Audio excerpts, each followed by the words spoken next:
नमस्कार दोस्तों। 23 वर्षीय अग्निवीर अजय सिंह की शहादत पर हर तरफ चर्चा हो रही है। पूरी सोशल मीडिया आप देख रहे होगी, चाहे अखबारों की बात हो, चाहे इलेक्ट्रॉनिक्स मीडिया की बात हो, हर तरफ अग्निवीर की बात हो रही है। अजय सिंह की जनवरी 2024 में जम्मू कश्मीर के नौशेरा सेक्टर में एक बारूदी सुरंग विस्फोट में शहीद हो गए थे।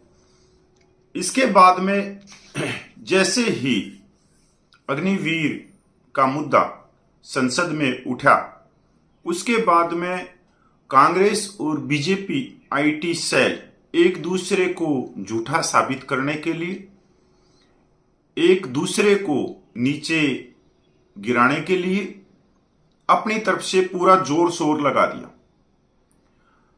आपने पता नहीं देखा नहीं देखा है, जहां बीजेपी आईटी सेल प्रतिपक्ष नेता राहुल गांधी को झूठा साबित करने के लिए महाराष्ट्र अग्निवीर के परिवार को सामने लेके आ गई, तो वहीं पर राहुल गांधी की आईटी सेल बीजेपी को झूठा साबित करने के लिए अजय सिंह के परिवार को सामने लेके आए। हम आज इस पे विस्तार से चर्चा करते हैं और सभी के जो वीडियो क्लिप हैं उनको भी हम बीच में रखेंगे कि आखिर चल क्या रहा है। यहां पर मैं एक चीज और भी आप लोगों को पहले ही बताना चाहता हूं कि जो कांग्रेस सैनिक प्रकोष्ठ है वो अग्निवीर के नुकसान गिना रहा है, तो बीजेपी सैनिक प्रकोष्ठ के बड़े बड़े रिटायर्ड जनरल इसके फायदे गिनवा रहे। दोनों तरफ से रिटायर्ड ऑफिसर आमने सामने है इन चीजों में। 3 दिन पहले राष्ट्रपति के अभिभाषण पर चर्चा करते हुए प्रतिपक्ष नेता राहुल गांधी ने अग्निवीर अजय सिंह का मुद्दा उठाया कि शहीद अजय सिंह को मोदी सरकार शहीद नहीं मानती, पर मैं मानता हूं। उनको पेंशन नहीं मिलेगी, भारत सरकार उसको अग्निवीर नहीं मानती है, नरेंद्र मोदी उसको अग्निवीर नहीं मानते हैं, पर मैं शहीद मानता हूं। उस परिवार से मिला हूं, उसकी 3 बहनें बैठी हुई थी। आम जवान को पेंशन मिलेगी पर अग्निवीर को पेंशन नहीं मिलेगी। यूज एंड थ्रो की पॉलिसी है, 6 महीने की ट्रेनिंग देकर चाइना के सामने खड़ा कर देते हैं। जवानों में फूट डाल रहे हैं, एक जवान को पेंशन मिलेगी तो दूसरे जवान को पेंशन नहीं मिलेगी और उसको आर्थिक सहायता नहीं दी गई। उनके जो 1.5 मिनट का क्लिप है, पहले आप ये क्लिप देखें राहुल गांधी जी का, उनके बाद में जो माननीय रक्षा मंत्री ने जवाब दिया वो भी देखना। छोटे से घर में अग्निवीर शहीद हुआ, लैंडमाइन ब्लास्ट में शहीद हुआ। मैं उसे शहीद कह रहा हूं, मगर हिंदुस्तान की सरकार उसे शहीद नहीं कहती। नरेंद्र मोदी उसे शहीद नहीं कहते हैं, नरेंद्र मोदी उसे अग्निवीर कहते हैं। उस घर को पेंशन नहीं मिलेगी, उस घर को कॉम्पनसेशन नहीं मिलेगी, शहीद का दर्जा नहीं मिलेगा। और बेचारे बैठे हुए थे, 3 बहनें थी, एक साथ बैठी हुई थी, रो रही थी। आम जवान को पेंशन मिलेगी, जरूर दुख होगा, मगर हिंदुस्तान की सरकार आम जवान की मदद करेगी। मगर अग्निवीर को जवान नहीं कहा जा सकता। अग्निवीर यूज एंड थ्रो मजदूर है। और आप उससे कहते हो, उसको आप 6 महीने की ट्रेनिंग देते हो, 6 महीने की ट्रेनिंग देते हो। दूसरी तरफ चाइना के जवान को 5 साल की ट्रेनिंग मिलती है, राइफल लेकर उसके सामने खड़ा कर देते हो, उसके दिल में भय पैदा करते हो। एक जवान और दूसरे जवान के बीच में फूट डालते हो कि एक को पेंशन मिलेगी, एक को शहीद का दर्जा मिलेगा, दूसरे को नहीं मिलेगा, और फिर अपने आप को देशभक्त कहते हो। ये कैसे देशभक्त हैं? प्रतिपक्ष नेता राहुल गांधी ने अग्निवीर का जो मुद्दा लोकसभा में उठाया, तो उसी समय रक्षा मंत्री राजनाथ सिंह जी कुर्सी से उठे और उन्होंने जवाब दिया। आप उनका भी जवाब सुनिए। गलत बयानी करके सदन को गुमराह करने नहीं की सर, कोशिश गलत नहीं है सर, गलत नहीं है सर, कर देना चाहता हूं कि गलत युद्ध नहीं है के सर। दौरान अथवा सीमाओं की सुरक्षा के दौरान यदि हमारा कोई अग्निवीर का जवान शहीद होता है तो उसके 1 करोड़ रुपए की धनराशि सहायता के रूप में उसके परिवार को मुहैया कराई जाती है। इस प्रकार की गलत बयानी से सभी को गुमराह करने की कोशिश नहीं की जानी चाहिए। संसद में अध्यक्ष, इनको अग्निवीर अच्छा लगता है, आप उसको रखिए, हम उसको बदल देंगे, हटा देंगे। सिंपल सी बात है, हमारी सरकार आई थी, अग्निवीर को हम हटा देंगे, क्योंकि हम सोचते हैं कि अग्निवीर सेना के खिलाफ है, जवानों के खिलाफ है, देशभक्तों के खिलाफ स्कीम है। हम इस स्कीम को नहीं चाहते। नेता प्रतिपक्ष राहुल गांधी के जवाब में रक्षा मंत्री राजनाथ सिंह जी सदन में खड़े होकर और अग्निवीर शहीद परिवारों को 1 करोड़ रुपया मुआवजा राशि का बयान देते हैं। संसद में हुई बहस के बाद बीजेपी आईटी सेल महाराष्ट्र के शहीद अग्निवीर के परिवार को सामने लेकर आती है और महाराष्ट्र का जो अग्निवीर शहीद परिवार है वो कहता है कि हमारे को 1 करोड़ रुपया आर्थिक सहायता मिली है। इसके जवाब में कांग्रेस शहीद अग्निवीर अजय सिंह के परिवार को मैदान में उतार देती है और उनका परिवार कहता है कि अग्निवीर योजना को वापस लिया जाए और सरकार की तरफ से कोई पैसा नहीं आया है। आप शहीद अग्निवीर अजय सिंह के पिताजी के बयान एक बार सुनिए। अजय कुमार दा पिताजी बोल रहे हैं, क्योंकि राहुल गांधी ने बहुत मुद्दे उठा रहे ने। ये जी मोदी सरकार है, मानी राजनाथ ने कल बयान दिता भी 1 करोड़ रुपया शहीद के परिवार ਨੂੰ ਅਸੀਂ पा चुके हैं। हाले तक सानू कोई पैसा नहीं आया, ना कोई मैसेज आया। हाँ जी, उदय वह झूठ सवाल बोलने जा रहे हैं। राहुल गांधी कोशिश कर रहे कि अग्निवीर योजना बंद होनी चाहिए, ये रेगुलर भर्ती होनी चाहिए। हाँ जी, ना शहीद का कोई दर्जा दिता, मोदी सरकार मानती नहीं रहा, शहीद का दर्जा नहीं दे रहे बच्चे अजय कुमार जो दूसरे रेगुलर शहीद का दर्जा मिलता प्राप्त होता नहीं। 2 इन्होंने बनाई टीम, एक अग्निवीर बनाती, दूसरी फौज बनाती, उन्होंने सारिया सहूलत मिल दी, अग्निवीर को क्यों नहीं मिल रही है जी।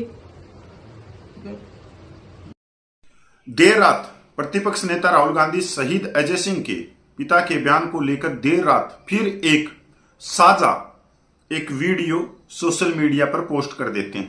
अब ये भी नमस्कार। संसद में अपने भाषण में मैंने कहा सत्य की रक्षा हर धर्म का फाउंडेशन है। जवाब में राजनाथ सिंह जी ने शिवजी की फोटो के सामने पूरे हिंदुस्तान को, देश की सेना को और अग्निवीरों को कॉम्पनसेशन के बारे में झूठ बोला। मैंने अपने भाषण में कहा था मेरी बात मत सुनिए, उनकी बात भी मत सुनिए, अग्निवीर के परिवारों की बात सुनिए। कोई सहूलत नहीं मिली, ना सेंट्रल गवर्नमेंट, पंजाब सरकार ने दी हमें, चलो जो भी है मनता हक, तो सेंट्रल गवर्नमेंट ने कुछ नहीं दिया हमें। बोलते आएंगे पैसे, इलेक्शन आ रहा है, वो आ रहा है, ना जाने कब आएगा। शहीद अजय सिंह जी के पिता ने मेरे और रक्षा मंत्री के भाषण सुनने के बाद ये बयान दिया है। जो राजनाथ ने कल बयान दिता कि 1 करोड़ रुपए का शहीद के परिवार को भेज चुके हैं, सानू कोई मैसेज नहीं, ना कोई पैसा आया हाल तक। राहुल गांधी बहुत आवाज उठा रहे, सदन में बैठ हंगामा कर रहे भी शहीदों के परिवारों को इन्होंने बनती जो सहूलत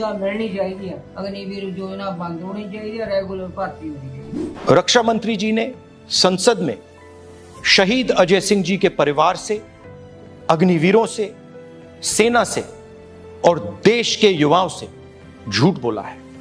रक्षा मंत्री जी, आप इन सब से माफी मांगिए। डरो मत, डराओ मत, सत्यमेव जयते। इन्हीं विवादों और सोशल मीडिया पर चल रही घटनाक्रम पर भारतीय सेना भी संज्ञान लेती है और वो अपनी तरफ से एक स्पष्टीकरण भी जारी करती है। दोस्तों, ये जो अग्निवीर का जो मुद्दा है, ऐसा नहीं है कि ये जो पिछले दिनों में जो उठा है तो ये कोई मामूली, जो हम जिसको कह सकते हैं कि मामूली कोई हवा का झोंका था, नहीं। ये जिस तरह से गर्मियों में कोई आंधी आती है और जब वो आंधी आती तो दिखना भी बंद हो जाता है, इतनी मिट्टी धूल, बिजली के खंभे गिर जाते हैं, पेड़ टूट जाते हैं, उसी तरह से पिछले 3 दिन में ये घटनाक्रम सोशल मीडिया से लेके इंग्लिश न्यूज पेपरों से लेके हिंदी के अखबारों से लेकर जो अलग अलग राज्यों में जो उनकी स्थानीय भाषाएं हैं उनके अंदर फर्स्ट पेज पे ये मुद्दा छाया होगा। भारतीय सेना का भी एक्स पर क्लैरिफिकेशन आ जाता है अग्निवीर अजय कुमार के लिए मिलने वाले भर्ती पर स्पष्टीकरण। एक बार ये भी देख लेते हैं भारतीय सेना ने क्या कहा है। अग्निवीर अजय कुमार को मिलने वाले भर्ती पर स्पष्टीकरण। सोशल मीडिया पर कुछ पोस्टों से पता चला कि ड्यूटी के दौरान जान गंवाने वाले अग्निवीर अजय कुमार के परिजनों को मुआवजा नहीं दिया गया। इस बात पर जोर दिया जाता है कि भारतीय सेनाएं अग्निवीर अजय कुमार द्वारा किए गए सुरक्षा बलिदान को सलाम करती है। अंतिम संस्कार पूरे सैन्य सम्मान के साथ किया गया। देय कुल राशि में से अग्निवीर अजय के परिवार को पहले ही 98.39 लाख रुपये का भुगतान किया जा चुका है। अग्निवीर योजना के प्रावधानों के अनुसार लागू लगभग 67 लाख रुपये की अनुग्रह राशि और अन्य लाभ पुलिस सत्यापन के तुरंत बाद अंतिम खाता निपटान पर भुगतान किए जाएंगे। कुल राशि लगभग 1.65 करोड़ रुपये होगी। इस बात पर फिर से जोर दिया जाता है कि शहीद हुए सैनिकों के परिजनों को देय भत्ते का भुगतान शीघ्रता से किया जाता है, जिसमें अग्निवीर भी शामिल है। भारतीय सेना, ये अभी तक की जो घटनाक्रम हो रही है, जो आपने बीच में जो वीडियो देखे, तो मेरे हिसाब से ये बहुत जरूरी थे। सबसे पहले एक आप देखो, कांग्रेस बीजेपी को झूठा साबित करने के लिए पूरे अपने जोर लगाए हुए हैं। उधर से बीजेपी कांग्रेस को झूठा साबित करने के लिए और अपने आप को सच साबित करने के लिए पूरा जोर लगाए हुए। अब इस दोनों राजनीतिक पार्टियां जो आमने सामने हैं, जो अपने वजूद को बनाने के लिए लड़ाई लड़ रही है, उसमें जो पिस रहे हैं वो नौजवान पिस रहे हैं। यहां तक भी आप देखोगे जो दोनों पार्टियों के सैनिक प्रकोष्ठ हैं और जो सैनिक प्रकोष्ठ में रिटायर्ड बड़े बड़े अधिकारी हैं, जनरल, मेजर जनरल, कर्नल, वो भी एक दूसरे के सामने आके खड़े होंगे। क्या कभी आपने 75 सालों में इस राजनीतिक सत्र को देखा था? कितने नीचे लेवल पे चली जाएंगे कि हमारे ही जो रिटायर्ड ऑफिसर हैं, एक अग्निपथ योजना के फायदे गिनवा रहे हैं तो दूसरे उसके नुकसान गिनवाए जा रहे। यहां तक दोनों पार्टियां खुद अपने आप को पीछे करके और जिन्होंने देश सेवा करी है, जिन्होंने सेना की वर्दी पहनी है, उनको आगे लेके आ रही। और ये हमारे जो रिटायर्ड सेना के पूर्व अधिकारी हैं, जिनको बोलते हैं वो क्या बोलते हैं, ऑफिसर IQ पता नहीं क्या, वो भी समझने के लिए तैयार नहीं है। बस वो एक तरह से पार्टियों की स्वामी भक्ति में लगे हुए। वो इतने पढ़े लिखे होने के बावजूद कि आप जब दोनों डिबेट कर रहे हो, बहस कर रहे हो, तो निचले लेवल में इसका मैसेज गलत जा रहा है, नौजवानों का मनोबल पे प्रभाव पड़ रहा है। आप लोगों ने या आप लोगों के सिर के ऊपर अशोक सितम रहा है, 140 लोगों ने आप लोगों को सलाम किया, और आज देखो आप किस दर्जे की राजनीति करने लग गए, कि राजनीतिक पार्टियों के चश्मे पहन के एक तरह से आप अंधभक्ति करने लग गए, जबकि आप लोगों की उम्र 60, 65, 70 साल है। अब क्या चाहिए आप लोगों को? जीवन को गुजारने के लिए आपके पास में हर सुविधा है, पर दूसरी तरफ देखोगे कि करोड़ों गरीब भी हैं जो फुटपाथ पे सोते हैं। आप अच्छा मैसेज नहीं दे सकते तो कोई अधिकार नहीं है कि आप दोनों एक दूसरे को झगड़ा करो।